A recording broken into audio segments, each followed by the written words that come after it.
Bom, então, obrigado de novo. O meu tema aqui, claro, né, tem que ter um pouquinho da parte vascular. Eu quero tentar não ser tão profundo a ponto de ser chato, mas tentar passar pelo menos um pouco por todas os temas que um vascular tem que abordar quando está com vocês numa consulta, né? Bom, então, começar falando para vocês uma coisa que vocês já sabem hoje, né, que lipedema não é só gordura, o tamanho da encrenca, né, então mais de quase 20% das mulheres, mais ou menos, acho que o que vocês veem mesmo na rua, né, que nem a gente estava falando, né, você vai vendo, ou nas amigas, ficou muito tempo subdiagnosticada, então apesar de já ter muito tempo descrita, muito tempo a gente foi deixando isso para debaixo do tapete, e falo isso quase que um meia-culpa dos médicos também, né. Provavelmente muitas já passaram com médicos que falaram assim, isso aí não é nada, isso aí é gordura, sem vergonhice, as piores coisas possíveis, né? E aí que entra a gente, né? Muito confundida com outras doenças. 1940 começou a história do lipedema, né? Começou a história porque surgiu? Não, porque daí foi a primeira vez que alguém virou e falou, vamos chamar isso de uma doença, né? Então foi essa duplinha na Mayo Clinic, que é provavelmente uma das instituições de saúde mais respeitadas do mundo. Eles falaram, isso daqui, eles chamaram na época de adipose dolorosa. Então, quase 90% das mulheres que têm a característica clínica de lipedema têm dor, têm sensibilidade. E isso foi a primeira coisa que chamou a atenção deles, né? Então ficou como a síndrome da gordura dolorosa. Só que tem muito mais coisa, né? E não é só a gordura. A gordura, para quem já operou, para quem já está fazendo tratamento, vocês veem que é uma parte da condição. A gente vê muito problema no tecido conjuntivo frouxo.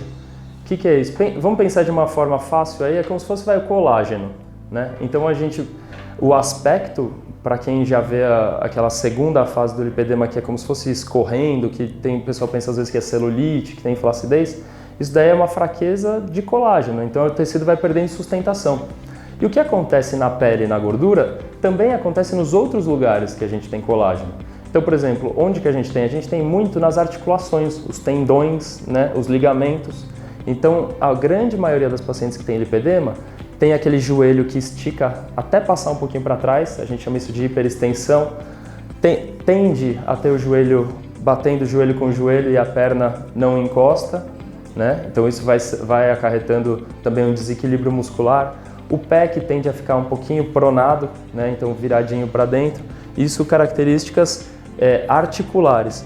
Mas tem essa questão também que é vascular. Então, vou falar aqui para vocês, mas quase 50% acaba tendo problema de varizes. E varizes é uma coisa que é muito ampla, né? Vai desde vasinho, aquela coisinha meio aranhinha, até varizes calibrosas, até mancha, até ferida. E aí você imagina, mancha, ferida, varizes calibrosas já é ruim para alguém que não tem lipedema. Para quem tem lipedema, acaba sendo que uma coisa sobrecarrega a outra e aí vira aquela descompensação completa. Quando que a gente suspeita, então? Poxa, isso é uma coisa que todas também já passaram, mas é legal a gente lembrar para os outros, né? Tem os sintomas que são os externos, que é o que todo mundo vê, mas tem os internos, né? Então essa dor, a sensação de pressão, a perna pesada é uma coisa que as outras pessoas não veem. Tudo bem, o hematoma com facilidade, nossa, realmente, né? Toda hora tá com hematoma. A questão de ficar maior, de emagrecer em cima, de não emagrecer embaixo. Mas é legal a gente lembrar isso, que tem essa parte interna que vai batendo, né, psicologicamente. Então, lá em casa, quem já passou comigo sabe, porque eu falo em todas as consultas que minha esposa também tem lipedema. E eu mesmo, a gente está junto há quase 18 anos, e lá no começo, eu ainda não era médico, estava estudando, ela também estava estudando medicina, a gente achava que era linfedema. Então foi legal que a gente passou junto por essa história e a gente via junto como não fazia sentido. Então já estivemos nesse ponto que todas vocês estão. O diagnóstico já é feito, eu brinco que pelo telefone eu já conseguiria fazer, sem olhar para o paciente, só pela conversa, por essas características já dá para fazer. Só que não dá para a gente falar, por exemplo, assim, qual que é o tipo, qual que é o estágio, o que vai ser feito para você agora, né? Não tem uma receita de bolo que resolva para todo mundo. E essa daqui é uma imagem de histologia, né? Histologia é quando você pega lá um pedacinho do tecido e olha no microscópio. E o que a gente vê é a diferença entre o tecido que tem lipedema e o tecido que não tem lipedema. Essas partes roxinhas aqui, ó, isso aqui é tudo fibrose entre as células de gordura. As células de gordura são as partes brancas, né? Aliás, acho que nem está aparecendo tanto, mas você vê como um tecido normal sem lipedema acaba tendo muito menos fibrose, né? Então, se a gente fosse olhar lá no microscópio, provavelmente de algumas de vocês, a gente ia conseguir ver essa diferença, né? A fibrose e o adipócito, que é a célula de gordura que vai ficando grande. O problema é que isso vai crescendo, também vai alterando a drenagem linfática. E aí você vê como as coisas vão casando. E aí entra essa história, né? Na nomenclatura, lipedema tem esse nome porque é lipo, né? Que é gordura, com o edema. Mas edema não é igual para todo mundo e não é uma causa, uma entidade que está representada em tudo. E aí começa essa confusão. Poxa, tem lipedema? Tudo bem. Pode ter linfedema junto? Putz, pode. 20% das pessoas vão ter linfedema associado ao lipedema. E varizes também pode ser? Pode ser só varizes o edema? Pode. Varizes, a partir de uma certa fase, ela causa inchaço. Você nem precisa ter varizes aparentes na perna, mas são as varizes que estão causando. Muita gente chama de varizes internas, né? Ou só um problema da safena, que é uma veia muito conhecida. E também tem a obesidade. Muitas já tiveram obesidade e reverteram ou sofreram esse preconceito de tipo, não, isso é obesidade, quando na verdade não era. Mas então aí a gente vê o edema, a definição é inchaço. Para vocês vou perguntar para você, Gabi, tá? O que você acha que é isso daqui? Trombose. Não, você entendeu? Olha, vocês já fica automático, é linfedema, porque uma perna está inchada e a outra não. Então, puxando a sardinha para o nosso lado, é isso, nem tudo que incha uma perna só é linfedema, gente. Então, isso daqui é trombose. Como que a gente descobre? Eu vou falar um pouquinho mais para frente. Agora, linfedema também, ele é sempre de uma perna só? Não. Tem muita gente que tem um linfedema primário que é das duas pernas. Então, também tem o fator de confusão, né?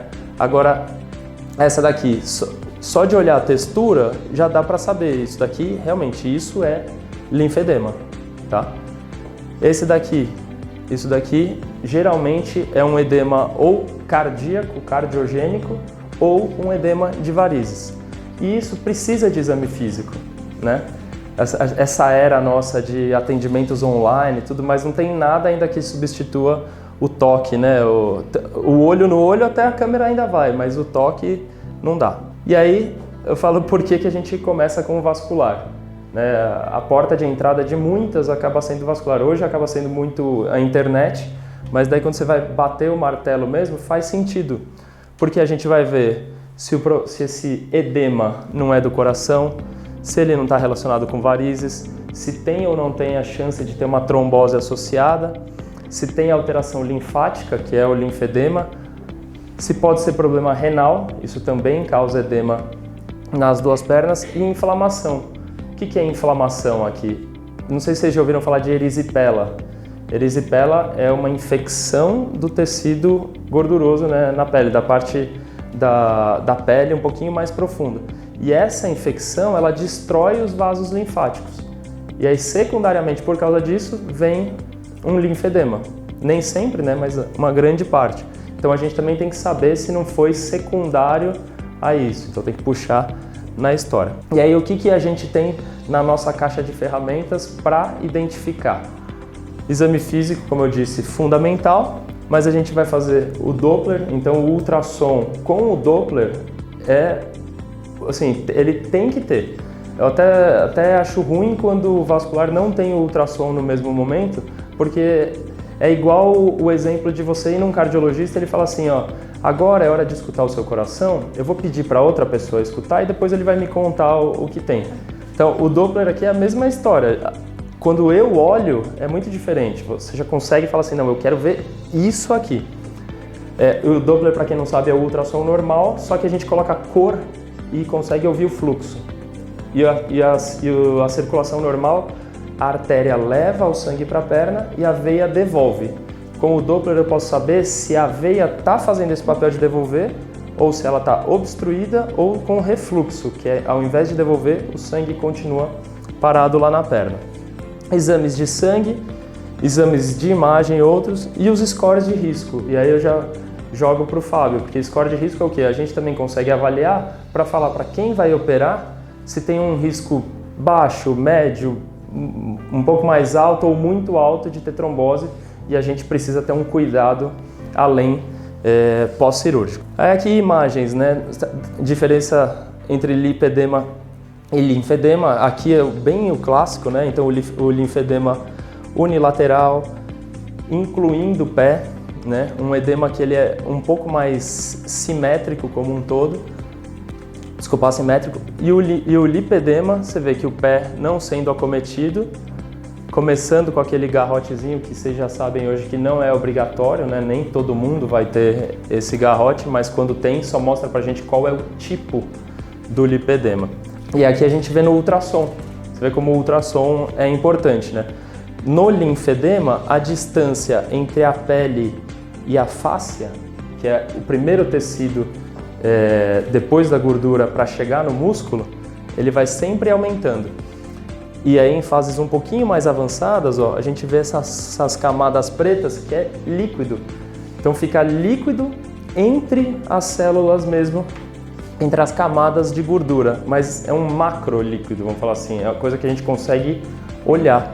No lipedema, a grande maioria das vezes é isso que vai acontecendo, ó. Aqui é pele, aqui é a fáscia e olha como a gordura vai aumentando, mas você não vê essas camadas, ó, isso é lipedema. No linfedema a gente consegue ver as camadas. E aí na insuficiência venosa, que são as varizes, mesma coisa, ó. Gordura, vamos falar assim, normal, aqui a gordura com o lipedema, você vê que ela já começa a ficar um pouco mais branca, como se ela tivesse mais líquido dentro dela. E vendo as veias, o normal é o sangue subir. Para ele subir seria só isso daqui, ó. A insuficiência venosa ele tentou subir e ele vai caindo, caindo, caindo. Só que você imagina isso ao longo de dias, meses, anos. O sangue vai, chega, ele tenta voltar, não consegue. Vai acumulando, vai acumulando, vai acumulando. Para quem já tem o lipedema, isso aqui é uma sobrecarga ainda maior. E aí quando você sobrepõe os dois problemas, isso daí, eu falo que 1 mais 1 não dá 2, 1 mais 1 dá 3. Então começa a ficar muito pior mesmo a condição. Sempre o pessoal pergunta se tem um exame de sangue para saber? A gente gosta, né, de ser prático, né, não, infelizmente nenhum exame vai fazer o diagnóstico, mas a gente usa para essas outras coisas, né? Então, o André sabe quanto tem de gente que tem problema de tireoide associada, é mais ou menos 20% também? 30%, né? Tireoide associada ou insuficiência, né, de vitamina D, essa questão de intolerância a glúten, como doença celíaca, são outras condições. Mas você vê, nenhum vai ser para diagnóstico de lipedema. E de exame de imagem, a mesma coisa. Falei para vocês, o diagnóstico é história e exame físico.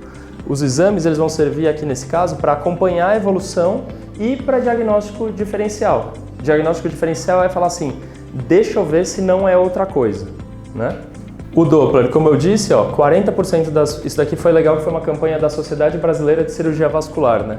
Então, 40%, você vê que cada vez tem mais gente envolvida. 40% das pessoas com lipedema que apresentam varizes associadas. E aqui eu acho que é legal porque, para quem olha num primeiro momento, você mal vê as varizes ou vê só mesmo um vasinho. Aí a gente usa isso aqui que chama fleboscópio, né? Então é uma luzinha, flebo é veia, scópio é para olhar a veia, você já vê a veia chegando. E aí quando você faz o ultrassom, você vê que cada coisa tem o seu valor. Quando você faz o ultrassom, isso é o que está ali na pele, ó. Isso aqui é o que a gente vê aqui. E aqui vai ficando profundo. E aí a gente identifica, é uma veia perfurante que está causando as varizes. Varizes sobrecarrega o sistema venoso, piora a drenagem linfática, piora lipedema. E aí a bola de neve vai sempre aumentando. A linfoscintilografia, quando eu peço, eu sempre explico, é um exame que vai ser chato, provavelmente você vai me xingar naquele dia, né? Mas que eu se está pedindo é porque realmente é importante, então a gente não pede para todo mundo. Mas ó, então, linfedema é associado em 20% das vezes. O que seria o normal é o contraste ser injetado lá embaixo no pé e ele vai subindo só por um caninho aqui, até chegar nessas bolinhas pretas aqui, que são os linfonodos, né? Linfonodo é o que o pessoal geralmente chama de íngua. Se tiver tudo certo, sobe rapidinho e acabou. Quando tem alguma alteração linfática, o que a gente pode ver é isso, que é o extravasamento, né, linfático. Então foi injetado aqui, mas acabou não subindo e ficou um acúmulo aqui. Isso aqui chama linfocele, é um acúmulo de linfático. E aí vai causar inchaço do mesmo jeito. Ou um quadro que é pior e mais avançado, que chama refluxo dérmico, que é quando não sobe mesmo, ó, você vê que desse lado foi, agora desse lado, ó, foi tudo pela pele. E aí essa pele acaba ficando bem mais infiltrada.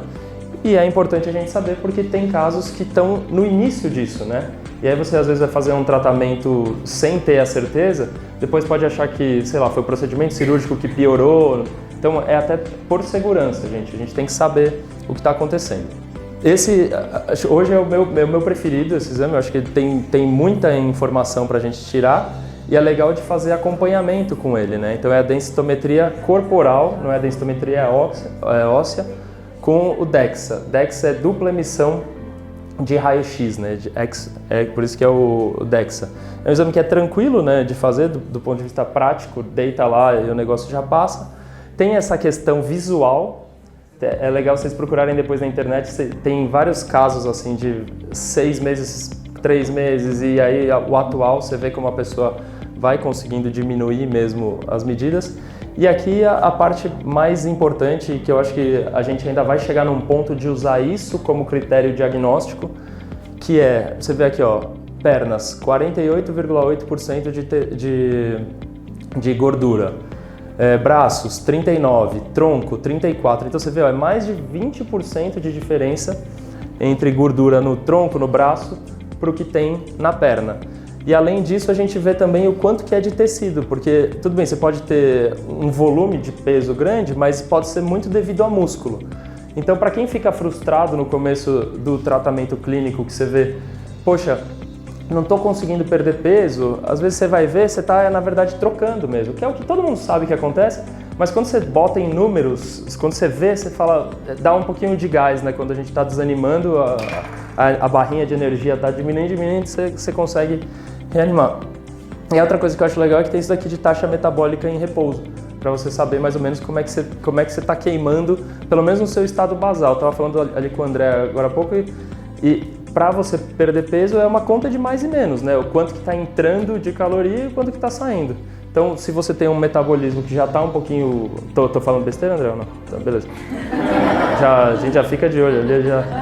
Então, a conta precisa estar negativa. E aí aqui também é legal para vocês sabendo como é que o seu corpo está trabalhando. Não vai ser feito toda hora, porque é raio-x, né? Mas serve também para acompanhar. Esse daqui é um exame que poucas pessoas conhecem, mas quem já passou comigo sabe dele. E eu virei fã, acabei passando para toda a minha família, tanto para diagnóstico do momento de assimetrias musculares, de dificuldade de ativação muscular, que é uma coisa que é muito frequente em quem tem lipedema. A gente acaba, por causa dessas questões de o joelho que vai muito lá para trás, a fáscia que não contrai corretamente, a gente acaba tendo problema de ativação muscular e você não consegue usar os músculos como deveria. E a longo prazo é como se fosse uma torre que começa torta e vai ficando cada vez mais torta, que é essa questão da assimetria dos músculos. Isso começa a deslocar para joelho, começa a sobrecarregar quadril. Então esse exame ele serve para você saber como ele é dividido em 3 partes, né? Que é dinamometria, que vê força, baropodometria, que vê a pisada, e a eletromiografia, que vê a ativação muscular. Aqui você vai ver, então, a dinamometria, você vê como que os músculos estão um em relação ao outro, tanto direito e esquerdo, quanto o equilíbrio entre frente e trás. E é super frequente você ver isso. Então, ó, quando está amarelo, é porque tem mais de 10% de assimetria e já começa a ter uma chance média de lesão. Às vezes a gente sai da consulta ali e fala, é lipedema, então eu vou vencer esse negócio, vou arregaçar lá na academia. Só que você tá com uma alteração, tá com uma assimetria, você só vai... É como se você estivesse com um barquinho na direção errada e você só acelerou o motor, você só vai chegar mais rápido no lugar errado. Então, né? Então o que a gente precisa primeiro é equilibrar às vezes e aí vamos lá, vamos em frente. Nesse mesmo exame, então, aqui eu já deixei, ó, baropodometria para ver a pisada. Esse é um exemplo extremo, né? A pessoa simplesmente não usa os dedos para pisar, ou seja, fica toda equilibrada aqui para a parte de trás. Depois vocês tentem aí no intervalo, mas se você fica equilibrada na parte de trás, você não está distribuindo o peso adequadamente, você não está ativando os músculos corretamente, né? Com certeza, se você está fazendo isso, você está jogando mais para trás. E aí aqui um exemplo, né? Porque esse exame ele vai pegar parado, andando, agachando, tudo, e aí vai vendo a diferença de ativação muscular de cada músculo, né? Da panturrilha do lado de dentro, panturrilha do lado de fora, coxa, glúteo. E o mais comum que a gente vê é isso aqui, ó. Usa-se muito pouco, ó. GM é glúteo médio e VM é vasto medial, que é o músculo da coxa. Usa-se muito pouco esses dois músculos. Tem uma questão anatômica mesmo, e eu percebi na pandemia isso deu uma baita piorada, que é o andar da pandemia, né? O andar da pandemia a gente vai, é aquele negócio assim, da sala pro quarto arrastando o pé. Então você não levanta glúteo, você não levanta a coxa. E é um exercício que a gente precisa fazer, é readaptar a marcha mesmo, entre aspas, reaprender a andar. Você chegou a fazer ou não? Então, tá vendo? É o combo, o kit completo. E aí, falando da parte do pré-operatório, que quando vai operar tem que ser avaliado, é isso daqui. Para não ser tão específico, mas chama score de Caprini, a gente definiu que quanto mais pontos a pessoa tem, maior a chance de ter uma trombose. Então são coisas que vocês nem veem, mas que quando vão passar por um procedimento cirúrgico, a gente está fazendo. E aí você vê ó, que, por exemplo, ó, edema nas pernas é um risco a mais, varizes é um risco a mais, a idade é um risco a mais, o IMC é um risco a mais. Se tiver fatores de trombofilia, né, que é o sangue ser um pouquinho mais grosso, 3 pontos a mais. E aí a gente vai somando isso e vai vendo. Então, para procedimento, isso vai guiar um pouco quantos dias que a gente vai usar de anticoagulante e qual dose que vai ser. O protocolo de medidas é uma coisa que a gente tentou criar pensando em substituir uma parte ruim da jornada de diagnóstico, que era a ressonância, né? Então a ressonância, para quem fez, demora às vezes 3 horas, você fica lá dentro e tem essa questão de você estar deitado, então as coisas acabam meio que esparramando para o lado, então dá um viés nas medidas. E o ultrassom é feito com a pessoa em pé. Eu acho legal porque vê a espessura tanto da derme, e isso corresponde um pouco ao que vai ter de flacidez depois, quanto a espessura da gordura. E a gente está percebendo agora, nesses casos que a gente está acompanhando, que tem uma relação entre o quanto essa gordura é compressível e o quanto isso é possível de melhorar. A gente precisa de estudo científico para embasar isso daqui, mas é legal quando a gente já começa a ter um pouquinho de norte para saber até o que pesquisar, né? Porque senão, às vezes, a informação está tão básica que a gente não sabe nem o que pesquisar. Então a gente faz aquela classificação, então vocês viram, a consulta é tudo isso. Fez a classificação para saber qual é o tipo, porque tem muita gente que chega e fala assim, não, só vim aqui para ter certeza que eu tenho lipedema. Tudo bem, tem, tchau. Não é assim, né? Então, a gente vai saber qual é o tipo, né? Então, tipo 1, tipo 2, que vai até a coxa, 3 com 4, que é a combinação mais frequente. Às vezes, um pode estar em uma fase e outro em outra. Então, as fases são isso, né? Isso aqui eu tiro do meu iPad aqui, que foi o melhor jeito que eu achei de explicar. Porque muita gente chega com medo disso, né? E isso, vamos ser sinceros, ó, é menos do que 1% das pessoas que acaba tendo. E quem vai ter? Geralmente uma pessoa que ficou muito tempo com obesidade mórbida, vai fazendo aquele acúmulo. Então, vamos sempre trabalhar para ficar aqui, né? A fase 1, que é essa mais inchadinha, a fase 2, que começa a ter nódulos, que começa a ter irregularidade. Então, para quem começa o tratamento até clínico, a ideia é, vamos tentar sair da fase 2 e puxar para a fase 1, né? Então, sempre pensar em pequenos passos, não precisa falar, não, vamos tentar sumir tudo. Não, calma, gente, né? Primeiro, o barco está indo nessa direção, você tem que primeiro lentificar ele, aí você tem que parar e virar. Então, é um processo que vem há muito tempo, né? Então, não é tão simples assim. E aí eu falo que sempre a gente tem que, toda consulta, ficar reclassificando, porque é progressivo tanto no tipo, ou seja, o 1 pode virar 2, né? E o estágio também, o que era o estágio 1, que era só o inchaço, também pode virar 2, que começa a ficar com irregularidade. E aí a importância da equipe multidisciplinar acompanhando. Então, geralmente, eu acho isso muito legal porque geralmente é isso daí. Tem o congresso de endocrinologia, tem o congresso de gineco, tem o congresso de enfermagem, de físio, o que por causa de vocês está surgindo uma nova coisa, que é juntando várias especialidades trabalhando junto. E aí aqui era uma brincadeirinha que tinha que, tipo, o contato que a paciente ia ter na história da doença, né? Então, geralmente, ó, cadê o Fábio? Tá aí? Não tá? Eu falo que o plástico, ó, tem muito contato no começo, depois ele vai diminuindo, né? Porque aí você fez a cirurgia e aí aos poucos você vai largando. Mas é isso, ó, nutrição, endócrino, físio, as drenagens, vascular, a gente vai acompanhando todo mundo junto. E não dá pra falar assim, poxa, eu tô fazendo acompanhamento com todo mundo, tá tudo certo. Não, também vou te falar que mais de 50% é o próprio paciente, né? Então tem que ter, a cabeça tem que mudar, porque aí vai ser isso. Tudo o que a gente quer como objetivo tem que ser todos juntos. Não adianta vocês quererem, mas não ter o acompanhamento adequado, ou o acompanhamento adequado, mas vocês estiverem num mau momento. Então, toda hora, um puxando o outro para melhorar. É só para falar um pouco como eu raciocino, né? Como eu raciocino na consulta.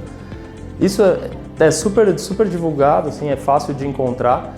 E é para vocês entenderem a complexidade do tratamento, né? Então tem o que a gente chama de núcleo do tratamento, que eu falo assim que são as principais regras aqui de ouro, mas tem muitas outras coisas para fazer.